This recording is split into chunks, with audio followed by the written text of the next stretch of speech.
I'm slow today.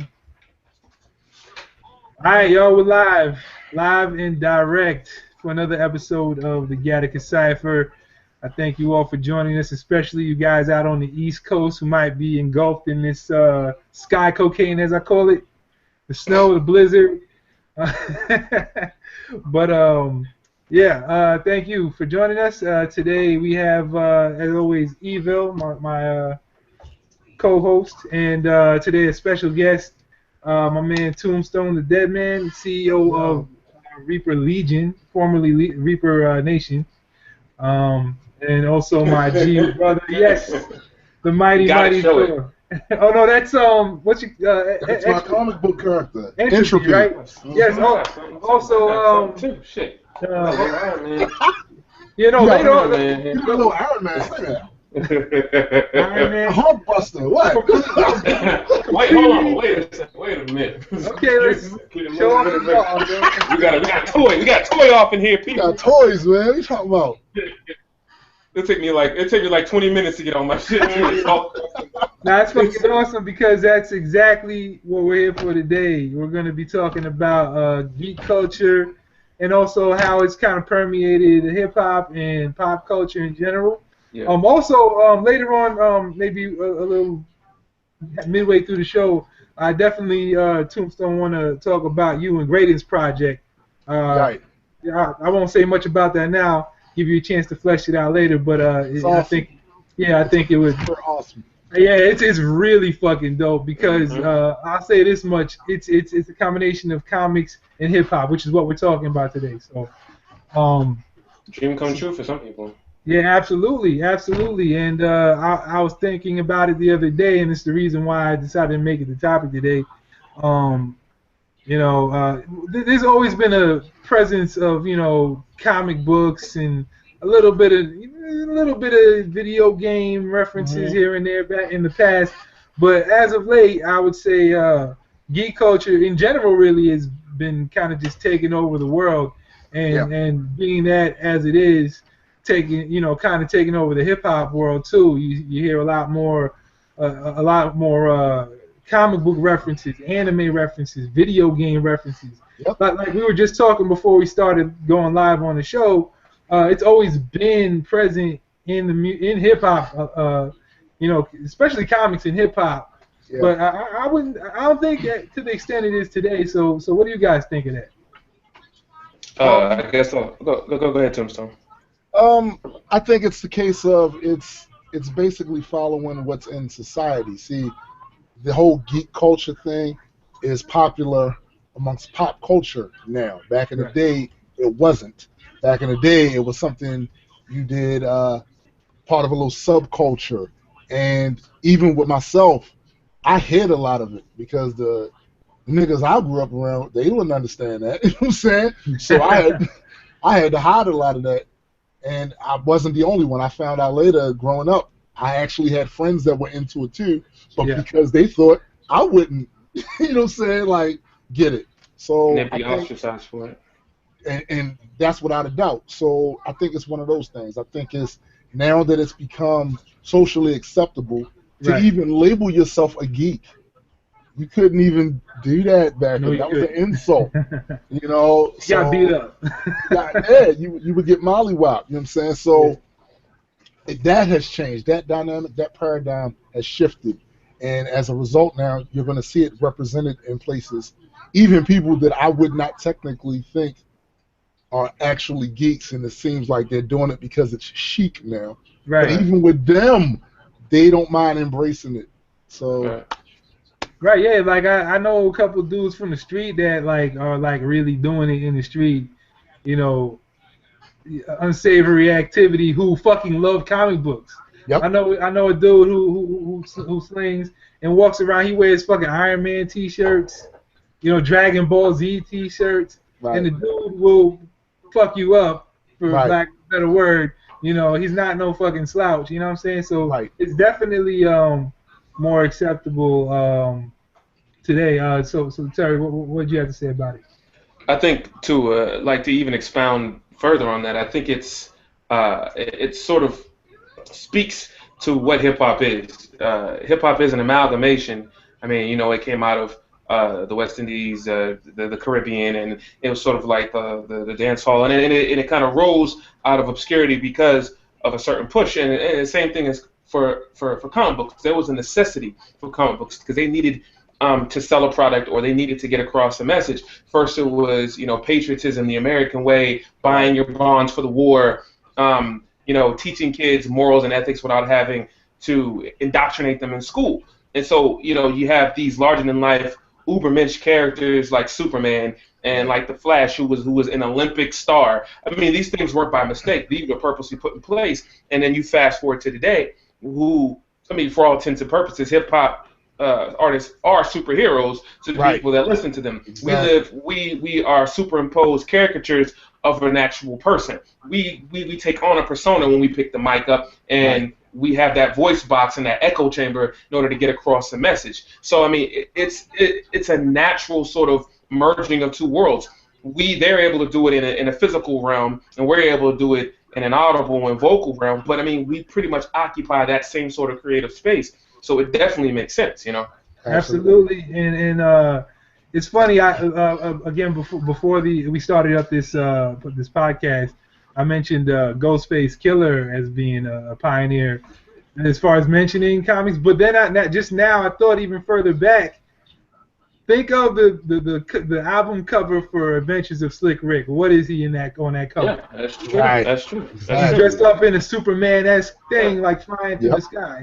And even the font is like they would use in the comic book. Yeah. Exactly. Yeah. For you youngins out there, Slick Rick is one of the dopest MCs to ever do this, and he's a masterful storytelling rapper. Check and legend. So you need to really research him if you don't know who he is. Absolutely. I mean, you have rappers like Rakim, you have rappers, legendary rappers like Big Daddy Kane, who talk about being, leaping tall buildings and taking cues from the tropes that you see in comic books, and it's not that far-fetched. But the thing that kind of gets me is that they try to separate the geekiness, so to speak, from the actual, they wanted to extract only the macho essence because they didn't want to be labeled as a geek. And that's sort of touching on what we had because, I mean, even though I'm not necessarily a Kanye fan, I sort of related to him in some ways because he was that person who was a liberal arts student, somebody that was just too creative, that wasn't out to push his masculinity in your face and machismo, even though he's changed, in some years. But yeah, but to say the least.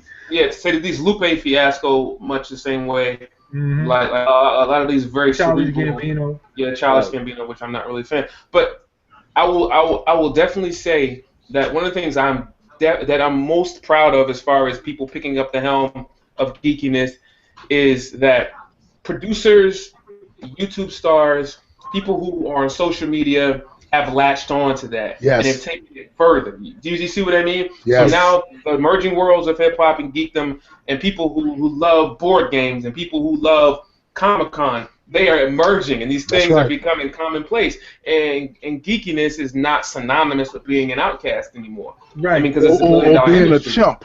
Or being a chump. Gaming. Right. It has nothing to do with their masculinity. So it's like, why does my hobby automatically translate to me not having any street cred, so to speak, which we'll get into that later. Who cares about that? But I will also say, sort of, I'm very happy, that I've met this group of people in GU who all have these different interests, varying levels of geekiness that supersede my own. That definitely surpass my own. Right. So it's like I have a minor in physics, and some of the things these guys talk about, I'm like, holy shit, this is stuff that I dreamed about. Going into the field, and these guys are actually doing it on a daily basis. So that kind of segue into that. They also love Graydon. They also love Tombstone. They love these artists because they're not able. See, we know that there are artists out there that can straight up talk about quadratic equations and polynomials and statics and things of that nature. Oh yeah. But is it relatable? Are you able? Is it accessible for a listener? Right. And that is the key. Anybody can straight up transpose and rhyme to with few and exactly. But it's someone who's able to translate that. And I'm glad you brought that up because that kind of brings me into the next thought I had. We had an older show we did. I don't know if you remember this, Evil, I remember. where we were talking about nerdcore. Yep. Nerdcore hip hop, and I didn't have too many good things to say about it for various reasons. But I do think there's a distinction between nerdcore as a subgenre and just applying geekdom to Absolutely. hip hop. So I think I said the most about it on that show. I'd like to hear what you guys have to say about that. For me, my beef with nerdcore, at first was that there wasn't a lot of skill being displayed there. And first and foremost, I'm an MC. I'm very lyric oriented. I like to hear people weave words together cleverly with wit and actually have a message and do it well. So a lot of the nerdcore that I was introduced to, they didn't display any of those characteristics. I would even go so far as to call them whack. No, you're right. Whack. And I don't know if it was because they were more into the nerd thing as opposed to the hip hop thing. Because with hip hop, there are certain rules, especially those of us that I've been doing this for over 30 years. So like those of us that have been like submerged into the culture, there's certain rules we follow. Yeah, and we look for that in other and we look for that in other artists. So if I'm not hearing that from you, check those boxes. Yeah, and if you're not checking, like what you want me to do, you know what I'm saying? Like, I think it's whack. I'm trying to give you a chance, and you're feeling it every turn. And to kind of speak to that point even more, like I was just about to say that there's two different starting points. There are people who do intellectual, scientific-based, genre-based rap that isn't nerdcore because they start with a hip-hop foundation. Right. They start with a hip-hop rap root, and then they infuse science, mathematics, and knowledge into that, as opposed to someone that says, how can I make someone who's a hip-hop fan listen to what I am interested in? I don't give a shit about hip hop, but I'm aware of how to use musical equipment, and I'm gonna try to infuse my interest into this beat. No, seriously, there's a lot of them. True, it's the truth. It's such a departure from anything hip hop that I'm used to, and it's extremely disrespectful. That's like me. That's like me going on stage and me talking about Marvel Comics over a fucking a guitar loop and smashing the guitar against the wall and telling you it's rock and roll. It's the same fucking thing. You're disrespecting the craft. Right. I agree. Like a non-parody Spinal Tap. Yeah, exactly. I'm super serious. Fucking Tenacious E. and I feel like you disrespect both genres too. Like even the genre that you love, they are like you're actually diminishing them. And on top of that, you're giving it a bad name because the people that are then have to experience this whackness are now putting a negative connotation on the very thing that you started out to promote in the first place. Right. So, and they miss the message and they dislike the music, so both sides lose. Yeah. Right. Exactly. Lose. And they have and if you notice, a lot of those nerdcore artists have a very, very, very niche demographic. Like it's like I guarantee you, all the people that are at the concerts are the same ones that talk about them online, and they're probably all friends or know somebody who knows somebody else. And they talk about one genre, one game sometimes, or one comic book series, and because they know if they venture outside of that, they're going to enter into very murky and unfamiliar water. So they definitely know where they lie. But if you challenge them about what the subject matter is, that is exactly what they'll say. They'll say, well, I know what I'm talking about. Right. Yeah, but you can't fucking rap, so who cares? Exactly. And so be a librarian. So I've heard people like try to put GU and Graydon and Tombstone. Well, I haven't specifically heard anyone say Tombstone, but they put us all. They try to put us all into that nerdcore category, and I totally disagree with that for the reasons y'all just were speaking about. We talk about so many different things. Sure, there's a strong science base there. We got people who talk about comic books and video games and all that. But we talk about real life too. We talk about our own lives. That's where I think the main distinction is. Like we have number one skill, Number two, the ability to talk about anything. If you were to take, I'm not gonna name no names because I don't want to start a nerdcore beef. But if you were to pull any of these dudes, out of a pool of nerdcore artists and say, all right, I challenge you to write a song about love or something like that. They couldn't do it. I challenge you to write a song about that car right there. They couldn't do it. Right. You know what I'm saying? They can only fucking rap about Super Metroid or some shit. You know what I'm saying? Right. Which can be cool, but usually they suck. So. And to that point as well, like, you could take me, we could take CGATs, we could take Landon, we could take Graydon, and pretty much any artist in GU, and put ourselves against any mainstream artist and almost any underground artist, and not only will we hold our heads up high, but we'll probably pretty much come on top. Exactly. Speaking for myself, I'll fucking wrap circles around anybody you put me. You don't give a fuck what the top. That's right. I know that's right. You know what I'm saying? Tombstone, that's right. CGATs, Ag, anybody. No, that's right. So it's like, you can't tell me what your merit is. You have to show me. I don't care how many books you read. I don't care how many dissertations, white papers you have published. If you can't sit behind that beat and make my head go like this, it is all null and void. Right. Stay behind that clerk's desk, do those patents, and stay the fuck out of our waters. These are very deep waters, and we don't want small fish here. Exactly. Absolutely. Yeah, absolutely. All right, so let me ask you all. It's a little bit more on the lighthearted side of things, but still keeping it kind of on point.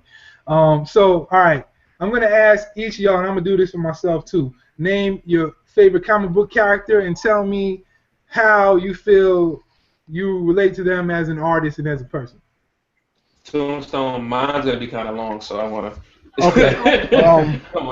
My favorite comic book character is Thor. The Mighty Thor. Of course. And I think the way he relates to me is in his overall presentation. Like, Thor's a Viking god. Mm-hmm. So he is literally the epitome of aggression. Mm-hmm. You know what I mean? And for him, it's all about the battle. It's all about, like, showing how mighty or how powerful he is. And that's kind of how my vocal delivery is. I come off with this power. At least I attempt to. And, you do, absolutely. And the other thing about him is that, for a long time, Thor, before he earned the hammer, he was an asshole. He was really unworthy of it because he was quite the bully. The petulant child. The petulant child. Yes. Didn't think. And that really was me for a long time. The difference was, like, Thor, he eventually earned Mjolnir, and that kind of kept him centered because he knew if he got out of pocket, he would no longer be worthy of that weapon. Right. For me, it was my child.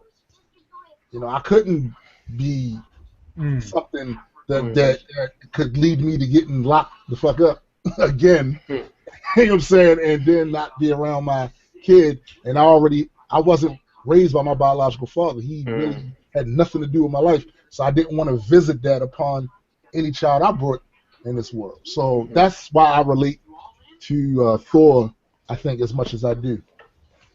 That's dope, man. And to be honest with you, if I had to attach you to any comic book, even if you hadn't told me it was Thor, that would be the motherfucker. Because, like, just your whole, like, rap style just reminds me of, your beat selection, and then along with your aggression, just reminds me of, like, a godlike being coming down and just tearing shit up. You know what I'm saying? Yeah, it's kind of how. Yeah, so that's definitely a great choice of comic book character for you. So, Evo? My favorite comic book character of all time, the one that I relate to the most, is probably Black Adam. Black Adam is one of the most powerful heroes in either universe. Yeah. But I like him because he's both a supervillain and a superhero, and that talks about the duality of man. If you know me as a person, and not even to toot my home, but I'm probably one of the nicest, most giving people. But if you don't know that about me, you probably think I'm the meanest, coldest, robotic people you ever meet. And I don't do it on purpose. It's just who I am. Right. And a little background on Black Adam is he comes from ancient Egypt. He was the first Captain Marvel, and he was resurrected. He fought his way from ancient Egypt through a line of superheroes to get to America in the 24th century, okay, and hadn't lost once. Yeah. He can beat any superhero. If he decides that he can't beat you with his fist, he'll use magic. Yeah. And he'll use magic until you were a pile of dust. Yeah. So yeah. there is, and that's how I am in the hip hop realm. Like, I'm just not going to spit a verse. I'm going to spit a verse that makes me go, I wouldn't want to battle me if I was on the opposite side of the mic. That's basically my mind frame all the time. It always sounds like I'm fighting an invisible enemy because I have a chip on my shoulder. Right. Black Adam's the same way. He, with all his fiber in his soul, that Captain Marvel, Billy Batson does not deserve the power, which he doesn't. He kind of fell into it. He doesn't deserve it. Right. Right. And from his perspective, from our perspective, it looks like he's trying to kill a kid. But from his perspective, he knows this child does not have the maturity and the wherewithal to wield this amazing ability. Right. Right. And because his master, he wants to take the helm back because he has thousands and thousands of years of experience, and he knows that he'll wield it properly. That makes him anti-hero, also sort of kind of so. Yeah, I think that I definitely understand his methods.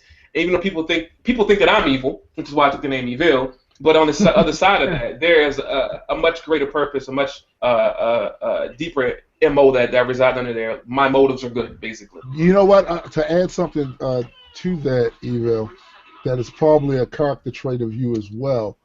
You know, he was banished. Black Adam was banished. Yep. Way on the other side of the universe. Yeah. And this dude was so committed to getting his ass back. Mm-hmm. He flew Mm-hmm. from one end of the universe to the other to get, and it took him thousands of years to do. And unceasingly. Back to Earth. Yeah. Never. And also this. Not only that, but during the time when he finally got back to the 21st century. Now, give you an idea. When he started flying, it wasn't present day. So he's flying through galaxies. There are galaxies, supernovas exploding in front of him, and his focus is to get back to one planet, and one galaxy, and one solar system. I can definitely relate to that shit. I've slept in cars. I've done all kinds of shit. So and the best thing about that is that he's not gonna kill you for nothing. If there is no reason to fight, he won't fight. Right. He's like, hey, I have no horse in this race. I'm not gonna destroy your town. I'm not gonna destroy your family for no reason. But if you get in my way, I'm so single-minded focused that I'll kill your whole family. Like, I'm sorry. Yeah. So I definitely am someone that can relate to. I actually saw him. I saw him do that to Mary Marvel. Yep. When she turned, the dark side turned her evil, mm-hmm. and basically she tried to ally herself with him, and he was like, "No, you're just a whiny child." He called her. That's right. Yeah. He said you're like a petulant child. Yeah. And she attacked him. She attacked him, and he didn't even attack her back. Like, man, I don't fight children. Yeah. Did he slap? He's like he has something like for instance, so he found Osiris's body, and then he realized that Osiris was famine, and then the fourth horseman Apocalypse actually wanted him to be one of the four horsemen. He said, if you can kill one of my cohorts, you can have the helm. Holy shit, you're the most powerful thing I've ever seen walking up 2 feet. But he was like, no, my goal is not just to reign in the heavens. He said, I want my spot back here, and I'm not going to take my... that's amazing. This man could have been a herald if he wanted to be. But he said, I have my eyes on the prize, and that's exactly what I'm going to get. And not only do I admire that, but I know what that feels like. To have that single-minded focus and want to tear down walls to get there, man. And that's definitely me, man. Said. Well, now that you put it that way, I could definitely see that being your, I guess I'll call it your spirit comic. Yeah, he's my spirit comic, dude. Yeah, it makes a lot of sense, man, because there are definitely a lot of similarities. Okay, so now, out of all the people in this podcast here, I'm probably the most out of the comic book loop. I've always been a fan of comics. I used to be real heavy into them, in my teens, late teens. I used to go as far as to go and boost them out the comic book store. But I can give you one. I actually know one that fits your personality really well. Okay, go ahead. Sorry. I got one. All right. I'm still a little bit in the loop. I keep my eye on the situation. But my favorite comic book character, who I also feel fits me perfectly, is Wolverine. I can see that. I've always loved Wolverine, and I've always related to him the most because number one, he's a loner, but he also rocks with people. You know what I'm saying? He's always found himself within a group of some sort, usually the X-Men, but he's a loner. He can go off the edge, but at the same time, he has a heart, as you can see whenever he's been around Jean Grey or any other love interest. He has a heart, and that I feel fits my personality pretty well because I do have a temper. Deep down inside, I got that berserk mode. Same thing with my music. Like when I get on the mic, that's Wolverine in berserk mode. Mm-hmm. You know what I'm saying? So yeah. I have a question for you. Yeah, what's that? Which Wolverine would you say you are? Now there are four main. I won't bog you down with details. Yeah. So you have the most recent Old Man Logan iteration of Wolverine, who's super irascible, extremely fucking lonerish, and literally grumpy as fuck. It just wants to be left alone 99% of the time, but wants to return to a state of peace. He's looking for peace more so than any other time in any other dimension. Then you have young Logan, who's just gotten out of World War II, who's pre-X-Men, X-Force, is looking to kill Sabretooth, is almost pure rage at this point, and sits in bars brooding all the time. Then you have the sort of post-apocalyptic Wolverine who knows Bishop, who's seen all of his friends die, who's sort of somber, and will not slip his claws until the very, very last moment. But when he does, it's fucking over for everybody in the room. And he tells everybody, he's like, I don't know what I'm going to do when my claws come out, so just leave the fucking room and we'll deal with the aftermath later. And the last but not least, we have Cartoon Logan. He's my least favorite Logan, but he's the chef, he's the babysitter, he pushes fucking Professor X around in his wheelchair, which is weird because he can actually literally make it levitate with his mom, but we won't talk about that. Right. So which Logan are you? Which Logan would you say you are? These are pretty distinct Logans too. I would say, with the exception of the Cartoon Logan, I've been each version that you just mentioned through time, almost chronologically the same way. Well, obviously I haven't been alive for hundreds of years, but like I would say. Really? Don't let the gray hairs fool you. Don't let the gray hairs fool you. But no, I would say I'm definitely getting towards Old Man Logan. I'm not all the way there yet. I'm somewhere in between Old Man Logan and post-apocalyptic Wolverine. Mm-hmm. But I was definitely young Logan in my early to mid 20s. Absolutely. You know what I'm saying? I was trying to find my voice musically, find myself as a person, and I don't know what the fuck's gonna happen when these claws come out. I might do something stupid, I might do something bad, but it's gonna happen one way or the other. I mean, he almost killed Cap on numerous occasions because he quote unquote got in the way. You know? Absolutely, and that could have happened to many a person in my younger years. But I've definitely learned to kind of navigate my way to the point I'm at now, which is, like I said, more towards the Old Man Logan. I am seeking for peace more now than I ever have, but I'm still a little grumpy. Things piss me off, people piss me off, but I'm getting to that Old Man Logan stage.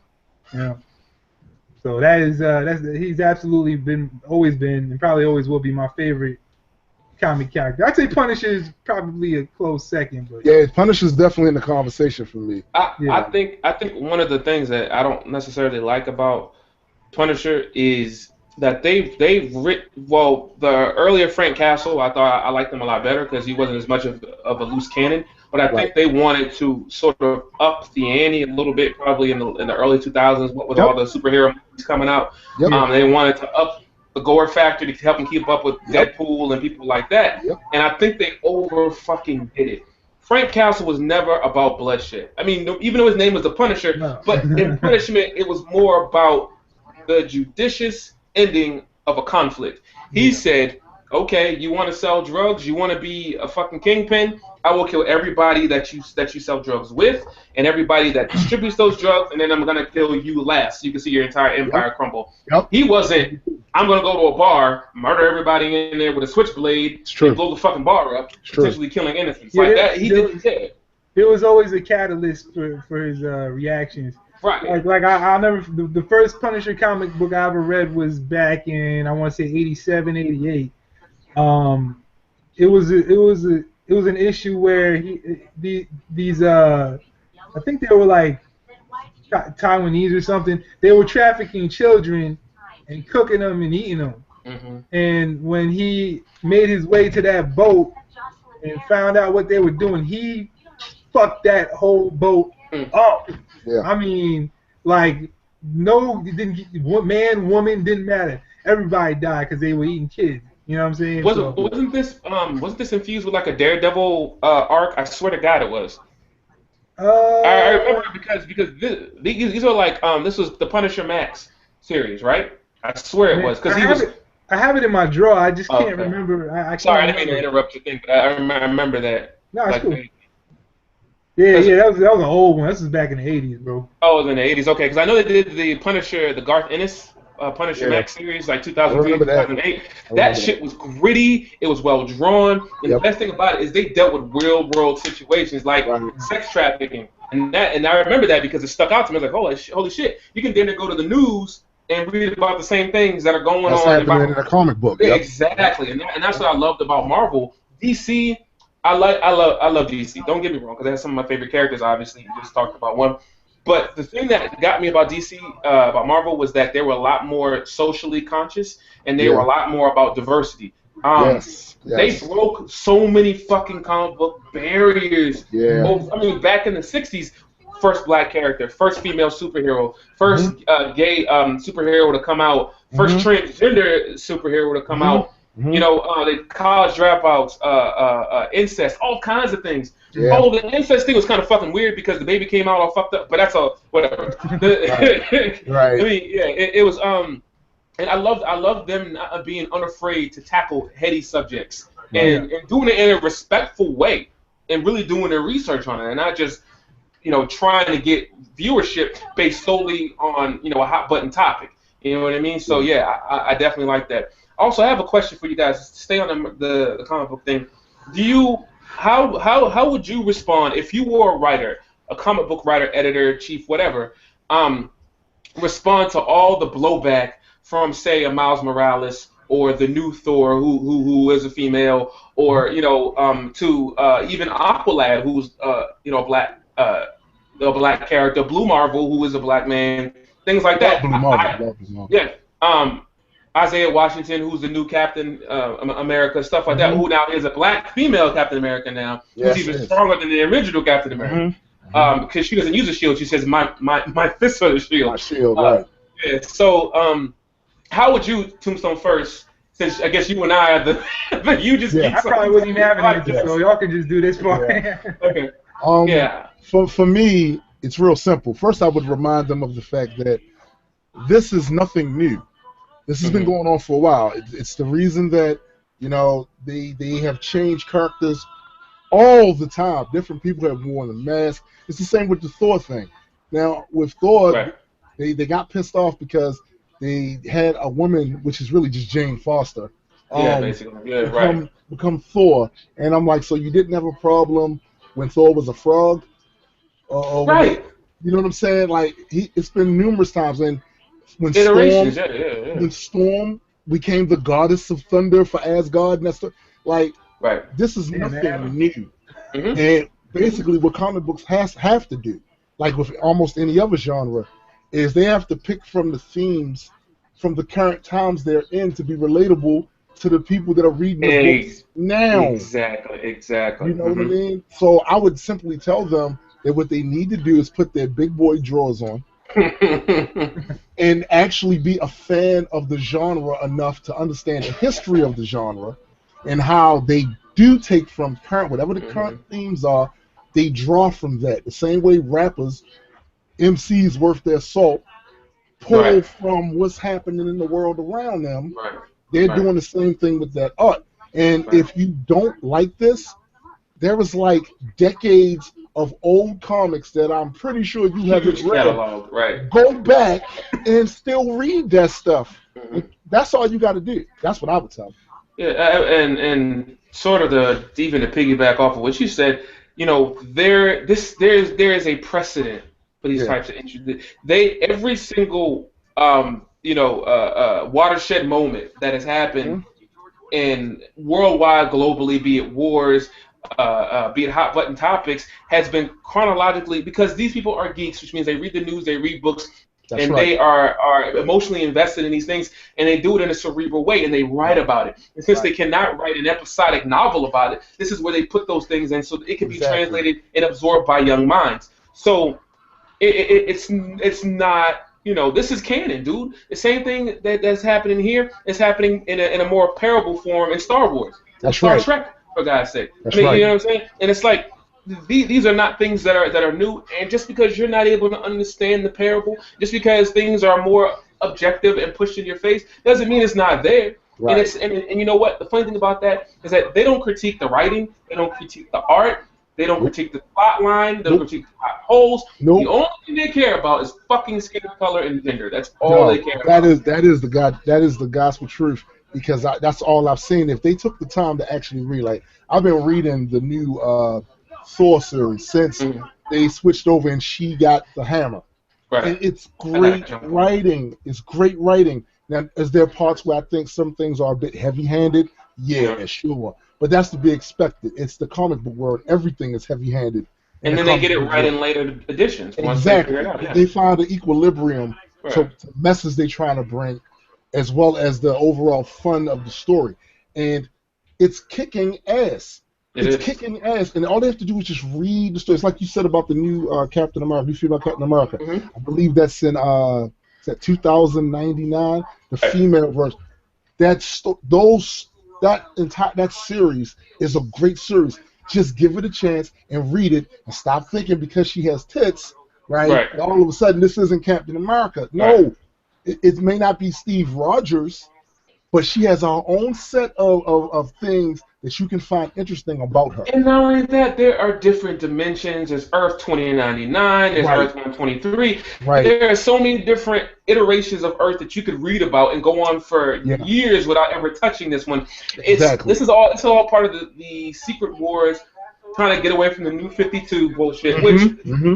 God forbid we ever fucking return to that. But I will say one of the best examples of how writers and editors are dealing with this backlash is with the new Hawkeye series, because he's training up a new Right, predecessor or a new successor to him, and it's a right. female. And the way that they are able to infuse serious topics with their playful banner is absolutely That's masterful. awesome. It's Yeah, and awesome. if anyone who hasn't read it, I highly recommend it. Because she's talking about, one, being young because she's very young. Two, being taken seriously, not only with Hawkeye, who, by the way, loves her, Right, and two, being taken seriously within Shield, being taken seriously within the Avengers, being taken seriously within the new Avengers, because right, she's actually part of the new fucking right. Avengers. So these are people who grew up in the 60s and 70s, and they don't accept her, and they're like, hell, Hawkeye was barely a fucking superhero, and now you're a girl with a bow and arrow. That's Right, basically, yeah, right, right. that's basically what Iron Fist said to her. But once Yeah. they went to that temple and she fucked those Guardians up single-handedly, they're like, Mhm. okay, all right, You we got it. understand why You got he it. picked you. Right. Right. Um, You got it. so the way that they're able to handle these things, I think, is masterful. And honestly, I think that if hip hop artists took the same amount of care Yeah. for their craft and Yeah. their art that writers say, and look at it as their baby, that look at Yes. it as something I've worked my life to achieve, as Yes. opposed to a fucking check, I think that the state of music will be in a much better place than it is now. Because your catalog lives forever. And so Yes. every single one of those moments that you chisel in stone, whether you know it or not, is going to Yeah. be part of your legacy. And I've if said that yeah. legacy is shaky, we're going to know. Yeah. I've You can said always go that back. on many occasions. I swear, even I've said that on many occasions. My catalog means something to me. It's my legacy. It's what will speak for me when I can no longer speak for myself. Mhm. So there are certain things I want my catalog to represent because these are the things that I value. This is the reason why I haven't done a trap track Right. mainly because I don't like that particular genre of hip hop, but Mhm. also because I represent the boom bap. Like I've been doing this since Sugar Hill Gang.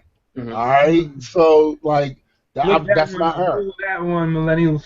You know what I'm saying? And Like, you know what's crazy too, and I will defend Tombstone's right to rock the boom bap to the day I die, because it is very simple. When you make parallels to art and hip hop is art, you do not tell a cubist or an impressionist or an abstractionist you right, have to paint like a cubist, an impressionist, or an Right. abstractionist. exactly, You don't tell someone who's sculpting to go pick up fucking paper mache. You know right, why? Because that is his medium.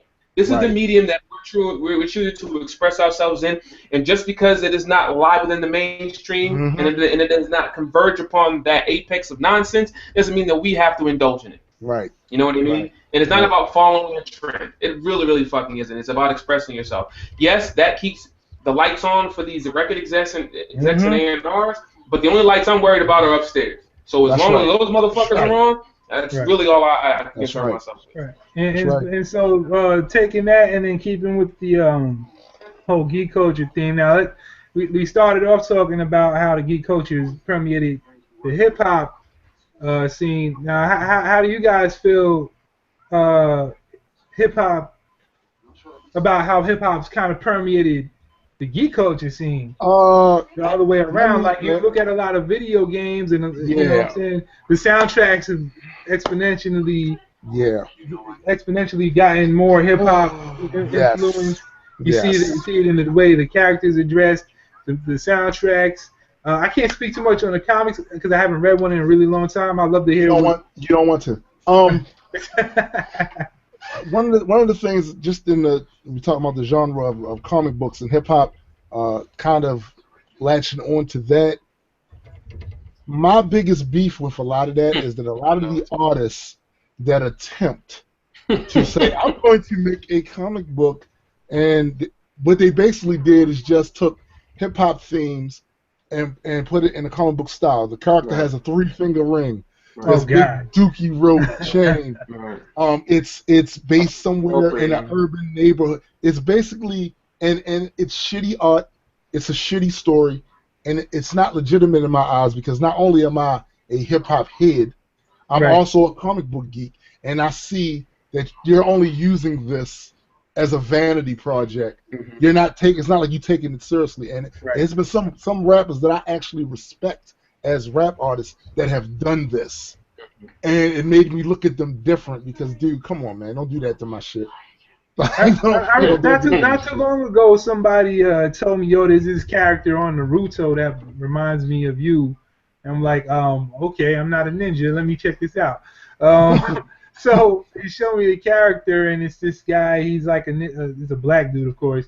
And he's a rapping ninja, and like it's like the style of rap is like Curtis Blow Oh 1980s. my goodness. Right. You know what I'm saying? And he's got like he's a fucking awesome ninja. He got like a billion swords in his back.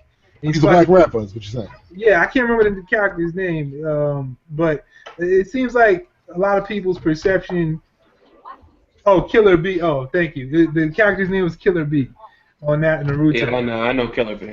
Yeah. So it seems like while hip hop has kind of embraced the geek culture more, the geek culture in its attempts to do the same back, it seems like they still have a dated view of what hip That hip hop is. hop is. Like Yeah. you look at commercials, you listen to how people portray it in other mediums, and it's always Yes. They that think sunglasses, cornrows, and sneakers equals hip hop. you know, like what? And the flow is like 1,000 years old. It's just Yeah. But Why do you think that's that the is? Like, well, I have some ideas. So, um, one, it's sort of our fault. yes. huh? It's because to a greatest to a very large extent we're very xenophobic as a hmm culture. Mm-hmm. We look very sort of scrutinizingly at outsiders. Yep. So how is someone if someone does not have an accessible subculture, how are you going to learn the basic foundations if you can't attach yourself to someone or something and say this part is relatable? So it makes it virtually impossible outside of just listening to the music, 1 or 2 hit records, to get a firm grasp on what hip hop culture truly is. We don't, as opposed to rock and roll, which has been latched on to 80% of the population. We're somewhere between 12 and 17% of the population. Right. Add to that our xenophobic nature. Add to that the fact that we kind of mistrust each other, and then you have this perfect storm for misrepresentation. But not to let them off the hook 100%, 100%. It's that you have someone who sees the relatedness and the quote unquote coolness, but does not understand that we come from the same grain. The same way that artists and creatives are ostracized from the greater part of society is the same way that we've been ostracized, marginalized from the greater part of society. So if they could see that sameness and take a little bit more time and care in crafting a character as opposed to this larger-than-life caricature, so to speak, like, Mr. Fucker Bobo from Dragon Ball Z, then, maybe we would be more forthcoming in giving out free passes to our culture. So I mean, it's a double-edged sword, and it's a two-way street. Honestly, I know those are both cliches, but you know where I'm going with. Right. Yeah, and I noticed. And I think with anime and just Japanese culture in general, their views of our culture as a whole are kind of dated. Because you listen to a lot of theme songs, it's great music. Don't get me wrong, but like they're kind of stuck in like still like hair metal and grunge. Yeah. You know what I'm saying? And then when Samurai Champloo. Yeah, right. Well, yeah, Samurai Champloo is exactly like they still that was still kind of like the exception. That's the exception. And even still, when that came out, the boom bap style was kind of phasing out too, but it was still boom bap. You know what I'm saying? Yeah. So at least they respected some of the tropes and some of the character of what hip hop is without trying to infuse it too much into because you saw Jin doing breakdancing, but it wasn't like this weird, trying to do back spins and putting on sunglasses and shit like that. He just infused hip hop culture into it in a very seamless way that I 100% respected. Right. I mean, and it's just, and also what I don't like in a lot of not just anime but in comic books. I'll give you a perfect example. One of my favorite characters is Power Man. And I know Landon knows who Power Man is. They don't call him Power. Yeah, they don't call him Power Man anymore. But he's Luke Cage. Right. And what pissed me off about him, which I am so happy that Stan Lee changed parts of his origin, is that he was sent to prison for a crime that he did not commit. And this motherfucker went the super duper coon route, man. He got, no, seriously, like this dude, like he's the, if as far as eating chicken and drinking, this man was just a dirtbag. He was all the worst possible parts of black culture. He pretty much imparted. So he deserved to go to jail, not for what he didn't do, but for other shit he was doing. So he was pretty much a scumbag. So he's basically Justin Bieber, is what you're saying. Basically, the black Justin Bieber, and then he was inducted into this super soldier program, whatever, and they made him impervious, blah blah. But what I do like about, or I don't like about the whole Luke Cage situation, is that when you have a strong black character like that, and then you bring him into, like, say, the new Avengers or the Avengers, every iteration of Spider-Man has progressively, almost exponentially gotten better. Yes. His suit, the polymers in his suit have gotten stronger. The way that he senses enemies over the course of fighting different battles has gotten different. You can't beat Spider-Man the same way. The same thing with Iron Man in his numerous suits. The same thing with Superman. The same thing. Even Superman, who's fucking, his powers are limitless. Already invincible. Superman in Prime, for Christ's sake. So it's like, why Iron Man? Oh, now I have gauntlets. Oh, that's fucking fantastic. Thanks for the fucking gauntlets. Goddamn, 40 years later. And that's my beef. Is that the same things that they do for us in hip-hop and keeping us in this little tiny box, making small alterations over time, is the same thing they do in comics, the same thing they do in anime. Speaking to your point, said, that's why there's been so little progress, is because they see us as a box. They see us from a vantage point that's so far away from reality that you kind of shrug your shoulders and go, what the fuck is the point of me trying to express myself to these people who are just going to misunderstand me anyway? So we're just going to keep to ourselves. You know what I mean? Right. And I think a lot of that has to do, a lot of the solution to that is more of us taking control of our images. Like, it's one of the things that I especially have been on the last few years, because there are a lot of options we have now that we did not have 10 years ago, 15 years ago, 20 years ago. There are ways that we can create this lore, our own lore, and promote it that we need to do. And because if we don't control our image, if we don't control the narrative about who and what we are, someone else will.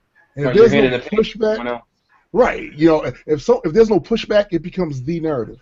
So it's one of those things that we are not going to be able to convince those that see us the way you mentioned before in this little box a distance away. We're not going to be able to convince those people to actually see us with more detail and depth in that until we first present ourselves as far as our creativity and fiction and lore in that way and take responsibility for it and take guardianship over it and even be defensive of it to a certain degree. And be stewards of our own image. Until we do that, we're going to keep saying, even a lot of the well-meaning ones, I've noticed several tropes. I'm going to tell you who one of my favorite black characters was, and they killed him off. Everett, when they because he was a well-adjusted black kid. He was well-adjusted. He was part of Jubilee had a Generation X team. And Everett was this well-adjusted black kid that did not fit any of the usual tropes they do with black characters. He was not a criminal. He did not come from a broken home. Everett Thomas from Earth 616, right? Yes. And they called him Sync because he had the ability to sync his mutagenic aura around other people's powers. He has fucking awesome powers. He was awesome, and I was pissed that they killed him. And he was from St. Louis. Yes. So I appreciated him as a character because they didn't go with the usual come from a bad neighborhood. You got in trouble. I punch real hard. And they fucking killed him off. They killed him off. Wow, and the funny thing is that Banshee, Jubilee, Sabretooth, Frost, Emma Frost, they saved him a few times. Because they had to sacrifice Blink in the process. But yes, they did. They saved him a few times. But the writers, from what I understand, I don't remember, this was a long time ago. This is back when the big black X was on everybody's uniform.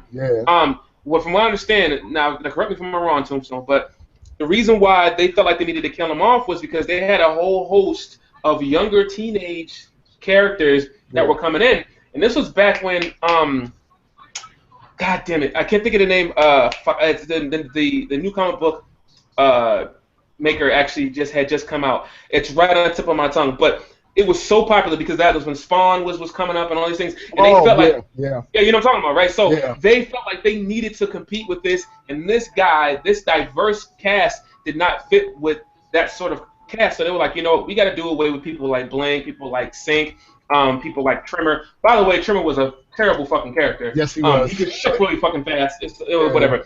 So, but characters like that who had those sort of baseline things that didn't have an established fan base, and that is bullshit. You give them an opportunity to have a fan base. You know what I mean? So, so I mean, and that was what it was. And he was part of the Generation X, and he was at the Massachusetts Academy, which actually was destroyed. I mean, he had such a great opportunity to be such a huge part of the X-Men family, but they did away with him before he had a chance to get a foothold, which I thought was a shame. And he had some pretty impressive feats for people that was reading it. Like he synced himself to Jubilee's power and used it more effectively than she did. He synced himself to Sabretooth and got extra bulk and savagery. Like, shit! And remember when he was able to sync himself with Cerebro and he was able to track other mutants? That shit was crazy. He's walking around and he was helping Professor. Can you imagine? It was him in the movie. How much better those X-Men movies would have been. I mean, and they missed a great opportunity. And along with Martian Man, I mean, there was so many opportunities missed, man. And it feels like they cut off their notes to spite their face because they're listening to a very loud contingent that does not represent the greater audience. Right. Squeaky wheel, so to speak. Absolutely. I would say we're getting it, though. Like, we got groups like Grand Unified, we got Reaper Legion, we got So Authentic.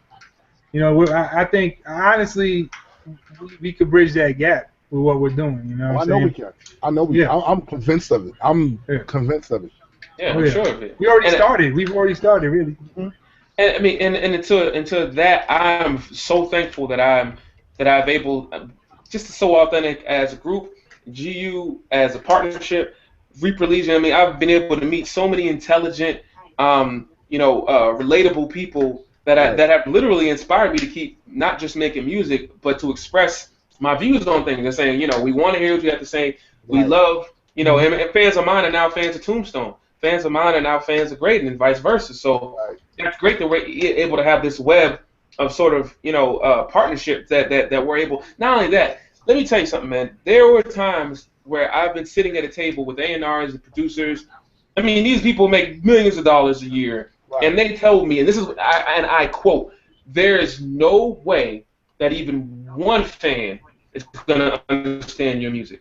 Now, I want you just for a moment to dissect that sentence. They're saying, you viewers out there, that you are dumb, you can't relate to it, you can't adapt to it, you can't even begin to understand it. So we're going to give you the most watered down, plastic, digitized, unflavored version of you that we possibly can, in hopes that your small, feeble mind can even get a tenth of it. So, I mean, understand this. Every time you hear a record on the radio that everyone's listening to, they are literally giving you the fast food version of a gourmet meal. So you're lucky that we've stayed behind the stove, so to speak, with our chef's hats on, and not try to step through the doors of a fucking franchise. I think that's the thing right there, Evil. Like, I don't look down intellectually on my audience. Like, I expect them to be able to get it. And those that don't get it, I wasn't writing that for you anyway. Exactly. So I'm not going out of my way to say to a subgroup of, which now isn't even a subgroup, this is probably the mainstream of hip-hop. I'm not going to go out of my way to change my persona, the things I feel like I need to talk about, just to get that audience. I'm not going to take my art and prostitute it because I don't have to. And I saw for myself I didn't have to, because it's just like you said, Eva. Those people sat up there with straight faces and told you that no one would be able to relate to your music. And you see that's not fucking true. And I saw the same thing. I was told, oh, well, you're getting up in age there, Tombstone. Exactly. You know what I'm saying? Like you're not going to be able to find an audience that's willing to do that. Oh, you don't talk about this. You don't use these type of beats. What are you doing? How do you expect for this to happen? If you looked at a checklist of all the things that they would say an MC was not going, in this day and time, is not going to be able to get an audience, I hit almost every last thing on there. Contravened their entire business model. So it's a lie that they continue to tell, because they feel like if they tell it long enough, you'll believe it, you'll accept it, and you'll go in. Like, basically what they have, they don't have the truth. What they have is an argument. And they're bringing you this argument. And it's up to you, exactly. It's up to you whether or not you sit there and accept that argument, or you pull the flaws from it and say, wait a minute, that's not true. And I've seen it firsthand myself. I've been able to affect people in ways I never thought I could, even going up and down the age scale, the demographic scale. People that said, I never really considered hip-hop this, that, or the other, but I do like what you're doing over there. Then you like hip-hop. Right. You like hip-hop. Exactly. I am hip-hop. We are hip-hop. And a long time ago, in a galaxy far, far away, there was no hip-hop at one point. There was no standard. Guess what? Somebody made that shit. Somebody popularized it, and the ball was on their court. They were holding the reins. We held the reins for the first, I would say, maybe 10 to 20 years. We dictated what sold, what was hot, and there was variety. Then somewhere down the line, something got fucked up. Laziness. And the industry took it over, and now they're telling us what we need to be making. We need to flip the script on them again, And I think it's about being persistent and stubborn. We gotta be stubborn. That's really what it boils down to. A lot of people are easily motivated, and I'm not 100% faulting them for that, because a lot of motherfuckers are broke out there. But they're very easily manipulated by the dollar, and they probably have tons and tons of talent, but they want money more than they want respect in the game. So they lack discipline as well. That's the other thing, because like a lot of these things, A creative mind is a creative mind. And if you know how to direct and focus it, and it's not just focused in one direction, you can have some of what you want. It might not be the entire kit and caboodle where you have compromise. Right, but you can have some of what you want if you're creative enough to be able to use that creativity and point it in certain directions. So I refuse. Like that's true. There is a large audience out there that's largely untapped by somebody that does the type of music I do. But I refuse to use my music to tap into that audience. I'll create some other product that will tap into that thing. Right. It won't be my art because you're not gonna have my shit looking crazy after I die. It's not happening, man. It's not happening. No. You know. This is crazy. This is a true thing. So, my last album, the Nina Simone album, right? Me and Zilla. House of the Rising Sun. Beautiful. Thank you, House of the Rising. So, me and Zilla. I hate. This is a story I probably shouldn't tell about me and Zilla, but we're sitting in chat. And we are having one of the most heartfelt, this is before the album was done, heartfelt discussions about her. She lived about 30 miles from where I lived in North Carolina. And I wanted so bad to do any music with her. I actually knew her old manager, and I was trying to get in touch with her, and she died before I ever had a chance to really do anything with her. She is one of my favorite artists of all time. I'm actually getting chills talking about this. But when she passed, I promised myself, I said, I have to do something. And Zilla made my dreams come true. Like, literally, he loves her as much as I do, which is really fucking hard to fathom for me, but he does. So I'm going to take this little nugget that I just gave you, and I'm going to tell you what someone said to me. This person hits me up on my page on SoundCloud, and he's an actual and official person. He works for an independent label here in Philadelphia, and I actually met him at one of the little sound houses in North Philly a few years ago. I was with one of my buddies, and he's like, I don't know if you remember me, but I remember you told me you did music, blah, blah, blah, and I saw this album. I think it's fantastic. But he's kissing my ass for about a paragraph. And then that second paragraph is when he just started to fucking dig in. And he's telling me, he's like, I'm not telling you you're whack. I said, there's no way you could ever tell me I'm whack. I was about to say, like. But continue. Continue. He's like, but I'm telling you that people who don't know hip-hop and people that don't know Nina Simone and people that don't understand what art is will think that you're whack. I wrote back to him. I said, you know what? I appreciate, because he actually made me an offer. He wanted to give me $30,000 to join. First of all, $30,000 really, but that's an insult. But he said, I said, I appreciate your offer and your graciousness in taking your time out to write such an elongated review of my album. But I just want to let you know, there is nothing I would despise more than to make music for people that don't like me as an artist. Right. It is a betrayal of who I am as a person. Right. It is a betrayal of me as a music lover, and it is even more a betrayal of myself as an artist. I have myself from 13 years of age as a man of 35, 23 some odd years down the line to be that person. Yeah. I didn't come all this way to turn back and leap over myself. It doesn't make any fucking sense. Right. Thank you, but no fucking thank you. Right. Yeah. Right. You know, and artists, and there are a lot of artists that don't have the track record, who aren't 5 albums in like I am, who aren't multiple albums in like you are, Tombstone, multiple albums like you are, said, Sigats, that don't have that wherewithal, and don't have that backbone because they're new. They're just trying to find themselves. And they're like, well, shit, if I'm finding myself rich, how's that bad? I get to uplift my family, all my friends, everybody that I know, and I'll be a hero. And then maybe somewhere down the line, after the first 2 albums, when I renegotiate my contract, which, by the way, never comes, maybe I'll finally get to do what I want to do. Not gonna fucking happen. Pie in the sky, buddy. Pie in the sky. Yeah, they are dangling that carrot in front of your face, brother. And you know you're gonna go the Lupe Fiasco route one of these days and lose your fucking mind. Yes. So, I mean, it's a shame. But what I do love about this contingent that we have here is that we have like a self-diagnostic mode where I don't want to let C-Gats down. I don't want to let Graydon down. Graydon doesn't want to let see Gats down. Tombstone knows if he comes with some halfway not dope shit, he gotta let me hear it. He hasn't let see Gats, Graydon hear it. He's like, I don't know, man. Let me go ahead and pull this back before I let this. Never mind the fans.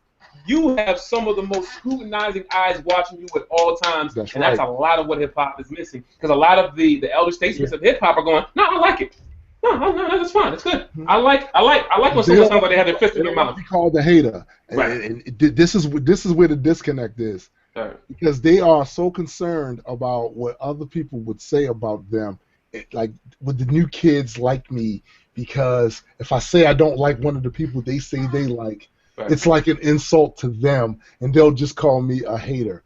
That's what that is. That's exactly what that is. And I guess maybe because I don't have the mindset to be a mainstream artist in the first place, because I actually care about whether or not what my art sounds like to me. I care about what it sounds like to me. I don't have the wherewithal to look at that situation and give a fuck what those kids think. I don't give a fuck. Like, I don't care. And it's like you said, man, that's a great way to put it. I'm not doing music for people who don't like me as an artist. I'm not going to all of a sudden switch my shit up just so I fit in with these, and only for them to reject me anyway because I look like their uncle. You know what's crazy? You know what's crazy, Tombstone, is that I said this actually to a record producer years and years ago when I was a young man, when I first got out of college. I said, could you walk up if a color from a palette or a color from a painting stepped off that and said, well, I'm red. Could you say, well, could you try being a little more orange or a little more green? Well, that's absurd. Yes, it is. A person, an artist, a creative is what they are. They are a combination, they're an amalgamation of experiences, of things that you can't pull from them. They are who they are. And the more you try to extract that, the more you're going to tear them in half. This is why a lot of these genius artists kill themselves. Yes. 4, 5, 6 years into their contract. Yes. You are literally stripping away their humanity. You're literally stripping away their livelihood, the only thing that they breathe for. And they have no compunction about it. So, like, for me, which was so important to meet somebody like you, Tombstone, meet somebody like you, C. Gads, Ag, Graydon, Charlie Rose, is that it's so important to be around people that reinforce that unmoving, immutable spirit that goes, motherfucker, you can dance all around me all day, but I'm standing right the fuck here. This is where I belong. I totally agree. And taking that, and I want to go into, because we already hit the 1 hour mark. I want to talk about the new project coming up, and I'll leave it up to you, Toom, how much you want to divulge. But I think it's one of the dopest concepts I've ever heard. Speaking of GU collaborations, most creative things I've ever heard of, really, in anything. I can't think of anybody that's done it before. A comic book that. Wait. I'll let you tell it. I ain't gonna let you tell it. Okay, so here's the deal. A couple of years ago, Graydon and I were having a conversation, and he hadn't been really into comic books for a long time. And we was talking about sci-fi and comic books. And I introduced him to a website called Marvel Comics Database. Mm-hmm. And, it's deep in there. It's deep in there. And I took him to the Universe 616 area. Now, the way Marvel has their universe set up, they can take you through the entire history of their universe from before the Big Bang. I said before the Big Bang. With the Watchers and the Seas and all that. With the Watchers and the Seeker in the Darkness and all of them stuff. Galactus before he was Galactus. All of this. So Graydon spent a week, 2 weeks on that. And came back and we talked about it. And you could tell it completely changed the way he, his creativity and the things he saw things. And I presented to him, I said, now if Stan Lee is the closest thing to a real God you will ever see because he created a universe. Yeah. So I want to be God next. Let's create a universe. So we went about trying to create a universe. And the first version of it, it was cool, but it had so many holes because we came with the wrong methodology with it. So we scrapped that, and we decided to start with, our characters being represented in the comic book and build the universe from that outward, applying characters as needed, situations as needed. Where we dealt with the actual characters' personalities and what they were about. And we came up with something that I think this will probably be my life's work. It'll probably be my life's work. Because the comic book we're doing is called Extropy and Entropy. Mm-hmm. We have effectively infused some of the best factors of what GU was supposed to be and what it represents into a comic book without diluting the comic book, without making it extra preachy, without doing any of that stuff. It's like a combination of a sci-fi and a superhero comic. It's like amazing. And the artwork is dope. Okay, good. That's the thing. We found great artists, man. We found great artists, and the thing that's crazy about that is, the first artist that we was gonna have attached to it actually used to work for Marvel. I found out he was a fan of mine. He hit me up. And wow. Right when Worlds I saw collide.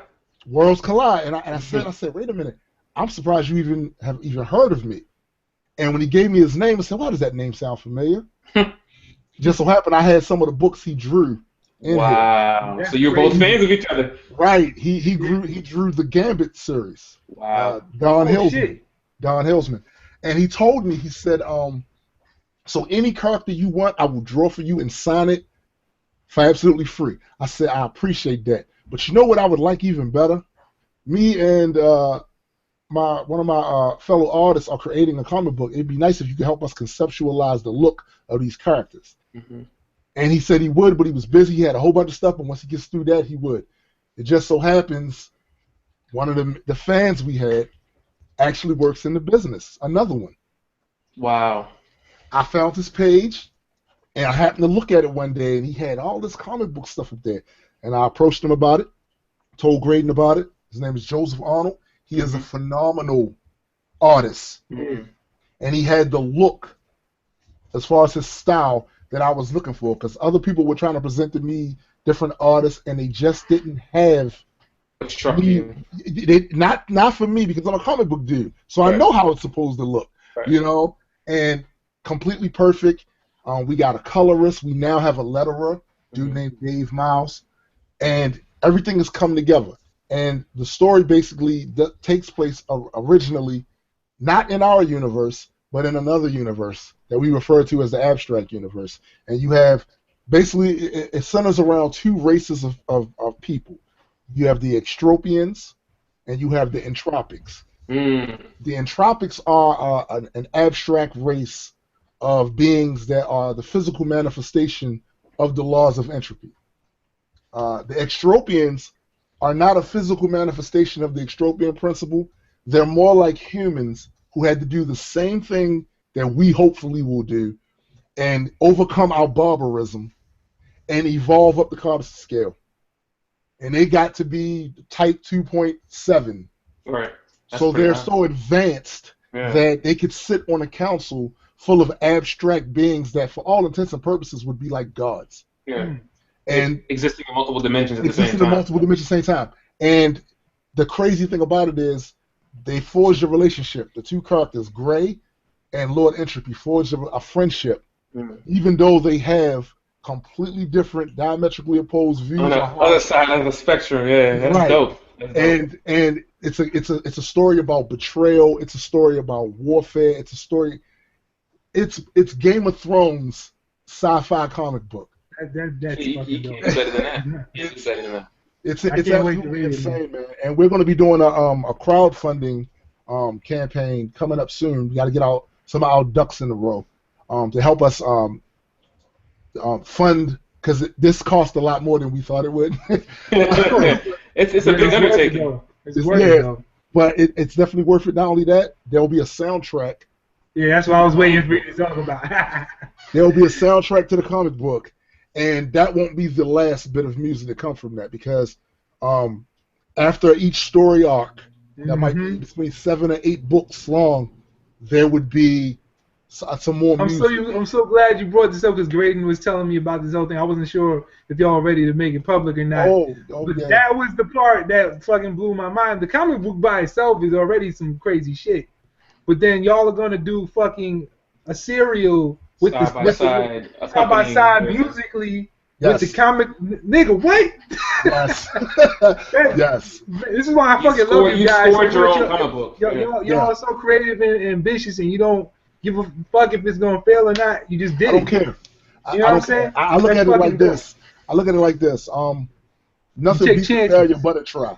Nothing And beats a failure. you're doing this in the spirit of Firefly. You're doing this in the spirit of these very That's ambitious right. projects That's that right. crash and burn, but they still live in the hearts of the people that watch. They still You love know, and you're Firefly. People still love it. exactly. I love Firefly. So Yeah. it's like you know what's crazy about that? Speaking of that, I did I did Paper Dragons, right?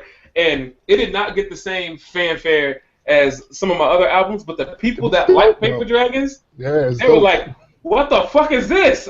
This Right. exists?" And the same, I guarantee you, on a much larger scale, obviously, it's gonna happen to you. And I'm so excited to see Thanks, you man. guys see what happens when that shit touches ground and people get their hands on it. You're gonna Yeah. have to get merchandising. You're gonna be doing podcasts. They're gonna want to know how exactly. They're gonna want to know how you birthed this baby. Yeah. I'm telling you, dude. Yeah. That's it. I've been excited since I saw the first sketches, man. But Yeah. you've been putting up that toy. I don't think people understand that is a fucking toy of this dude's character from the comic. Cast. Look at that shit, Original man. casting, man. That's it. How many No people other- you know, people out there watching, how many people you know got their own motherfucking character as a toy? Zero. Yeah. Guaranteed zero, man. Yeah, unless you're actually a toy maker, that might be I different. feel like this, man. Like, we live in an amazing day and time, and for people who can't see it, I pity them. There is so much we can do now that we could not do before. Yeah. It's staggering. We are the things middlemen. we can do. We are the middlemen, and it's one of those things where I feel like it's my duty as a creative to follow my creativity wherever it may lead. I've always wanted to create a comic book universe, and the fact that I'm able to do so now and have a reasonably good chance of it, I'm confident in the story. I'm damn sure confident in the artwork. I'm confident in the music. And I'm willing to go the extra mile and beyond to promote it and Give to it a make it chance, as yeah. good as Mhm. I possibly can get it. Mhm. And Graydon is too. So is Joseph and Dave. Like, when you have these amount of people that are committed towards this project, Mhm.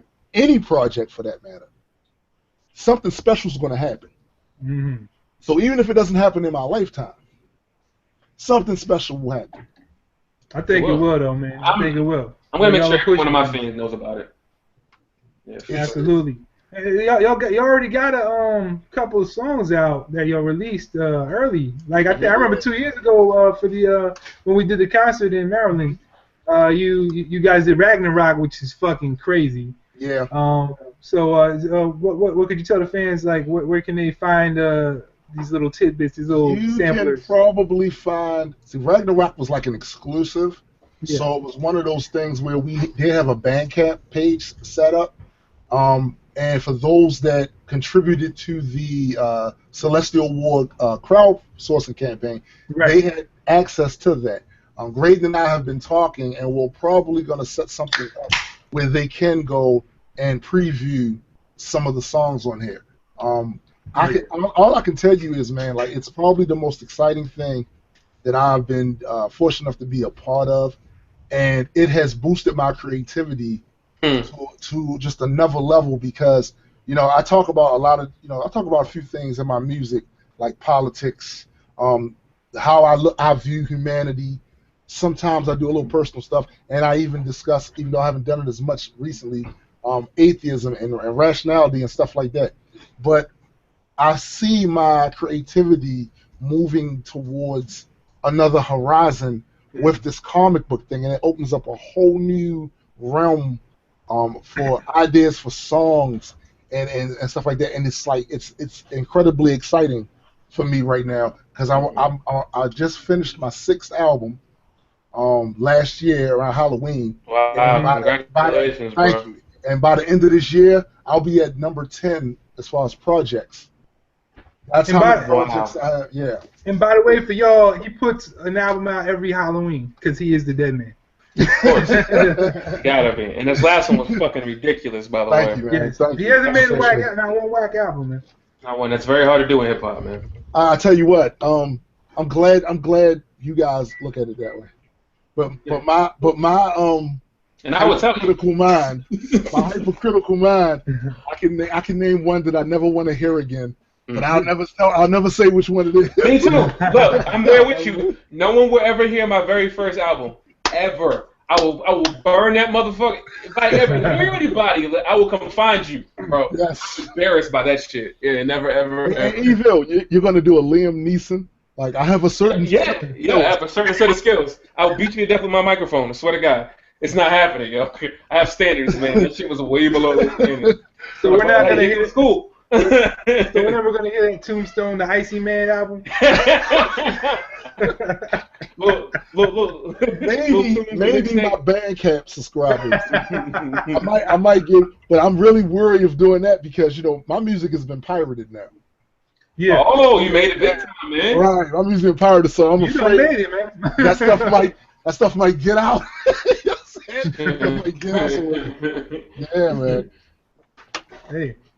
I love doing these things, man. Yeah, man. But I think you just made mention of something that I think we'll wrap up on, and should probably be the moral of this whole podcast. Hip hop, geek culture coming together, but it has to evolve. We all have to evolve. We have to constantly reinvent ourselves. Whether you're a comic book writer, a video game designer, Right.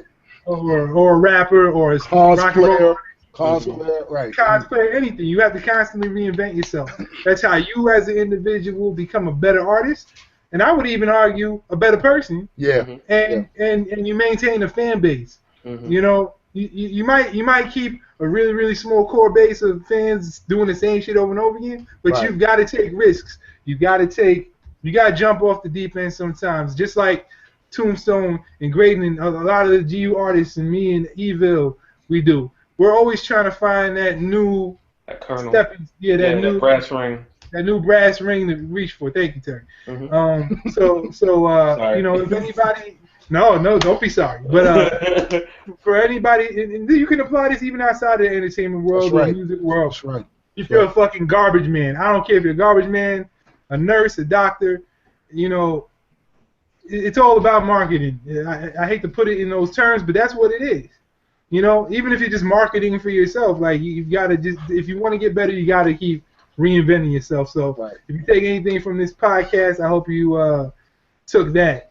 I think next time I'm going to pay more attention to the chat, so we can maybe do a Q&A or something. Mm-hmm. Growing pains with the show, but it's all good. But I think it's a really good. Really, really good conversation. Probably one of the best podcasts we've done in a long time. Mm-hmm. And no small part to our guest host Tombstone.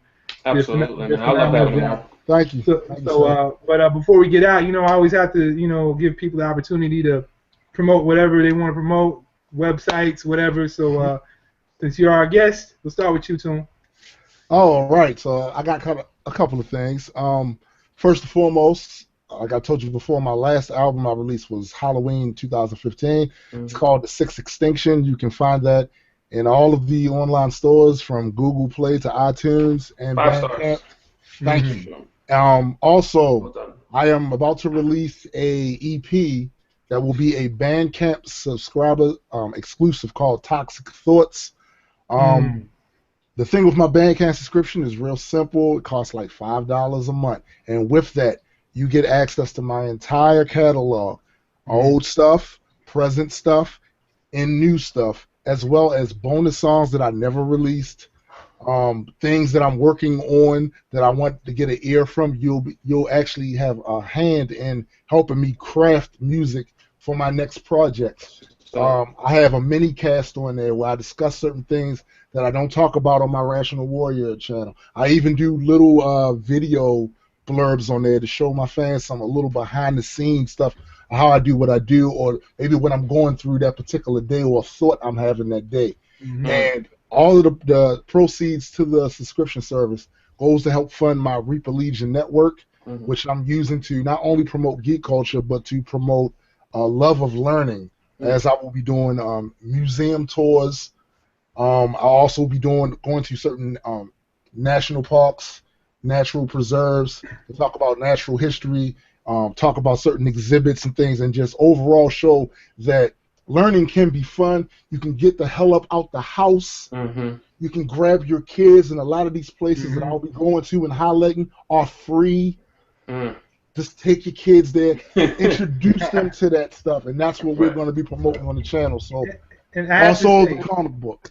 And before you get, I have to say the production quality of your videos is really damn good ever since you got that green screen, and your daughter is fucking awesome. Thank you. She has a bright future in TV, man. I'm telling you. Thank you. And that's pretty much that. And be on the lookout for the more information about the Extra P and Entropy Celestial War comic book. Absolutely, y'all check that stuff out, man, for real. It's all worthwhile shit. You're up next, D. All right, so of course, there's my most recent album I came out with about 9 months ago called House of Rising Suns.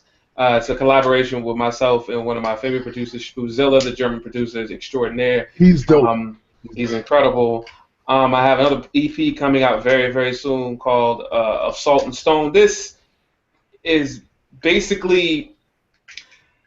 it was going to be called Of Ink and Stone, but I've actually changed it. Well, it's basically this. If you like Evil at his rawest, most honest, and stripped down, this is it. This is probably. Dude, why are we on the same page? Because when you do something so conceptual, you want to take all the dressing off and just go, all right. Yeah. I just want to, barehanded, so to speak. This is probably one of my rawest projects I've ever done, and it's the hardest to write for, and it's only 5 tracks. But be on the lookout for it. I was going to say February, but damn, I don't know what year February at this point. It's very, very difficult, but it's very, very soon. You can always check me out at soundcloud.com/hiphopcrates, which is also Hippocrates, however you want to look at it. Always on Facebook. You hit me up on Twitter, Nichibomb. Anything SOAR related, you ask an EGU member, they probably know who I am. So. Absolutely. And speaking for myself, you can definitely check me out at cgats.bandcamp.com. You can see it in my little graphic on the bottom there. I also have a subscription service, much like Tombstone, $5 a month. You can't beat that. You get my full catalog, anything I add on there. I think I'm going to start putting little one-off songs on there just to keep it fresh. You know what I'm saying? Because, I'm not going to have you guys shelling out your hard-earned money and you're just getting what everybody else already has. So I'm going to be working harder exclusive material, to give you some exclusive songs that I'm not going to put on albums. So that plus anything I put out in the future, you'll get it through that subscription service. Other than that, you can buy the individual albums on there. I got everything from my first album, Life, Love, and Music, which I dropped in 2008, up until my latest project, not including the Ryukin Versus album, which is on actually ryukinvs.bandcamp.com. But everything from that up to my most recent project, the Godzilla project, which I did with outstanding with Spoozilla, has guest appearances from Evil and Tombstone, as well as a bunch of other people, Great and Square, other GU members, So Authentic members.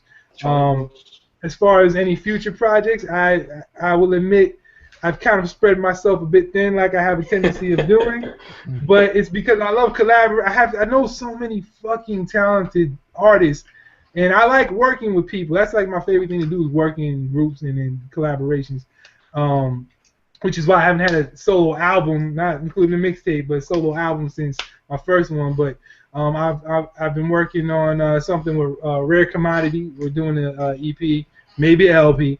Also, keep a lookout for, and I know a lot of GU fans are going to be excited about this, now that Graydon has finally dropped his Type 3 Omniverse album, which is a fucking classic. Unbelievable. Like top 5 of all time classic in my opinion. Yeah. We're going to be dropping the sequel to Ryukin Versus round 1 is now we're gonna be putting out Ryukin versus round 2 Dark Hado. So we're gonna start working on that real soon. Actually, we're in the middle of working on that now. I also have a mixtape coming out with my boy who's actually in the chat right now. What's up, Andre White, aka Charlie Rose? Charlie We're died. still working on that. We don't have a title yet, but we got tracks. We're working on those. Hey, Charlie's on my Entropic Man album, as a matter of fact, on the push word? song. On the push Nobody song. told me. I can't even hear that shit. On the push song. It's on the push song. Woo! Push. Oh, song. Yeah, that's right. Yeah. Yeah, you had the remix. I had the original on my album. That's Oh, right. our album might be coming soon. Charlie- Don't forget that. Charlie shut that whole song down. That last verse. He can rap his ass off. Oh yeah, he's always That been last like verse. he's a great anchor, man. He's a great anchor on songs. Like he's one of my favorite people to work with too. So Absolutely. that drunk motherfucker. So our album is probably on the way one of these days. You know, we're talking about it, man. Dude, like it's been like over a decade. We have to make this happen. Yeah. You know what I'm saying? At least an EP, a mixtape, something. I got 5 emails about a SOAR album this week, man. 5. I've had death threats. I've gotten death threats. If we didn't put it out, bro, I would die. Wow. I've been a fan for 7 years, and you motherfuckers got one mixtape. It's true. I can't even argue that. So like we're gonna work on that. Both me and Evil got some things going on with our man Tone Benjamins. I'm not gonna give too much away about that, but yeah, we're working on some stuff. The Guild has returned. Yeah, I forgot about that. Yeah, the Guild. Yeah. But crazy. So yeah, we all have we're all working hard to try and get you new material. We all love you guys, appreciate you guys. You know, we get so much correspondence and feedback on our stuff, man, and I love it. It's amazing. I'm still amazed that people like the money they work hard on, they put it down to hear my voice over some beats. I still can't even I can't even process. It's hard to put it into words, man. It's hard to put it into words. It's unfathomable, man. Absolutely, and like to me, y'all like family. So you know, we're just gonna keep working hard to put that stuff out for y'all and keep doing these podcasts, making albums, and just promoting hip hop and education and geekdom. We're all geeks. Long live the geeks. That's right. So with that being said, I want to thank Toon for his guest appearance, and I appreciate everybody tuning in. And go cop that what he just put up there. And but hey, everybody on the East Coast, be careful out there in this blizzard. Other than that, y'all have a good weekend and peace. Peace.